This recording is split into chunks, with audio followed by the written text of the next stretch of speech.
اعوذ باللہ من الشیطان الرجیم بسم اللہ الرحمن الرحیم اللہم صلی علی محمد وآل محمد۔ جب حضرت امام مہدی علیہ السلام کا ظہور ہوگا،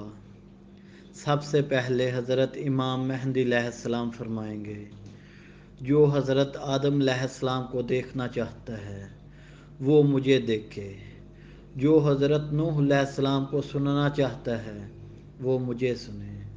جو حضرت موسیٰ علیہ السلام سے ملنا چاہتا ہے وہ مجھے ملے، جو حضرت ابراہیم علیہ السلام کو پانا چاہتا ہے وہ مجھے پالے۔ اے لوگو، اگر میرے جد حضرت محمد مصطفیٰ صلی اللہ علیہ وآلہ وسلم کی زیارت کرنا چاہتے ہو تو میری زیارت کر لو۔ لوگ کہیں گے کیا ثبوت ہے کہ آپ حضرت امام مہدی علیہ السلام ہیں؟ تو یوں حضرت امام علیہ السلام ثبوت پیش کریں گے۔ حضرت امام مہدی علیہ السلام کے ہاتھ میں ایک عصا ہوگا جو جنت کے درخت کی ایک شاخ ہوگی۔ حضرت امام مہدی علیہ السلام زمین پہ جہاں جہاں وہ عصا ماریں گے وہاں سے پودے نکلیں گے اور وہ فوراً درخت بن جائیں گے اور اپنے پھل ظاہر کریں گے۔ پھر وہ درخت حضرت امام مہدی علیہ السلام کی امامت کی گواہی دیں گے اور حضرت امام مہدی علیہ السلام کے پاس وہ علم ہوگا جو رسول خدا صلی اللہ علیہ وآلہ وسلم نے حضرت امیر المومنین علی علیہ السلام کو دیا تھا، اور آپ کے ہاتھ میں وہ تلوار ہوگی جو آپ کے دادا حضرت امیر المومنین علی علیہ السلام اپنے ہاتھوں میں اٹھایا کرتے تھے، اور وہ علم اور وہ تلوار لوگوں سے مخاطب ہو کر کہے گی آج ہم صحیح ہاتھ میں موجود ہیں۔ حضرت امام مہدی علیہ السلام کے ہاتھ میں اللہ شفا کو رکھے گا، اور حضرت امام مہدی علیہ السلام جس انسان پہ ہاتھ رکھیں گے تو اس انسان سے لا علاج مرض بھی ختم ہو جائے گا۔ پھر سید حسنی حضرت امام مہدی علیہ السلام کے پاس آ کر کہیں گے اگر آپ واقعی سچے ہیں تو رسول خدا صلی اللہ علیہ وآلہ وسلم کی زرہ دکھائیے۔ تو حضرت امام مہدی علیہ السلام وہ زرہ سید حسنی کو دیں گے اور کہیں گے اس کو آپ پہنیں، تو لرز اٹھیں گے۔ حضرت امام مہدی علیہ السلام کے بار بار اصرار پر جب وہ پہننے کی کوشش کریں گے تو ان کے جسم پر وہ زرہ پوری نہیں اترے گی، تو دوسرے لوگ بھی آئیں گے اور آ کر اس زرہ کو پہننے کی کوشش کریں گے تو کسی کے جسم پر وہ زرہ پوری نہیں اترے گی۔ تو پھر حضرت امام مہدی علیہ السلام اپنے جسم پر رسول خدا صلی اللہ علیہ وآلہ وسلم کی زرہ پہنیں گے تو ان کا جسم نور کی طرح چمک اٹھے گا اور نور کی مانند چمکتا رہے گا،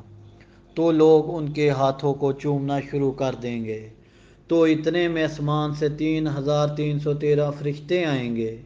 اور حضرت امام مہدی علیہ السلام کے ہاتھ پہ بیعت کریں گے۔ وہ فرشتے وہ ہوں گے جنہوں نے اللہ کے نبی نوح علیہ السلام کی کشتی کو سنبھالا،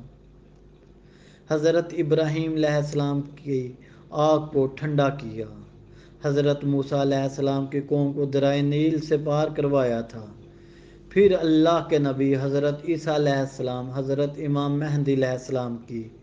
گواہی دیں گے کہ یہ آخری حجت ہیں۔ پھر آسمان سے 4000 فرشتے اور اتریں گے اور پوری دنیا میں یہ پیغام سب کو سنائی دے گا، اور امام مہدی علیہ السلام کا ظہور ہو گیا ہے۔ تو لوگ یہ سوچیں گے امام مہدی علیہ السلام کے پاس جائیں، کیا اپنے ساتھ کھانے پینے کا سامان بھی لے کر جائیں؟ تو ساتھ ساتھ آسمان میں فضا کے ساتھ یہ آواز بلند ہوگی کہ اپنے ہاتھ میں اپنے ساتھ کھانے پینے کا سامان نہ لانا، کیونکہ حضرت امام مہدی علیہ السلام کے پاس حضرت موسیٰ علیہ السلام کا وہ پتھر موجود ہے جو پتھر زمین پہ گرتا ہے تو ان سے 12 نہریں نکلتی ہیں،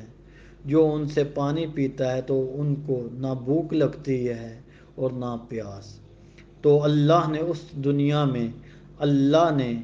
علم کے 27 حروف تخلیق کیے۔ جب سے دنیا بنی ہے تب سے لے کر اتنی جدت کے بعد بھی صرف 2 ہی حرف دنیا کے پاس علم ہوگا۔ تو حضرت امام مہدی علیہ السلام 25 حروف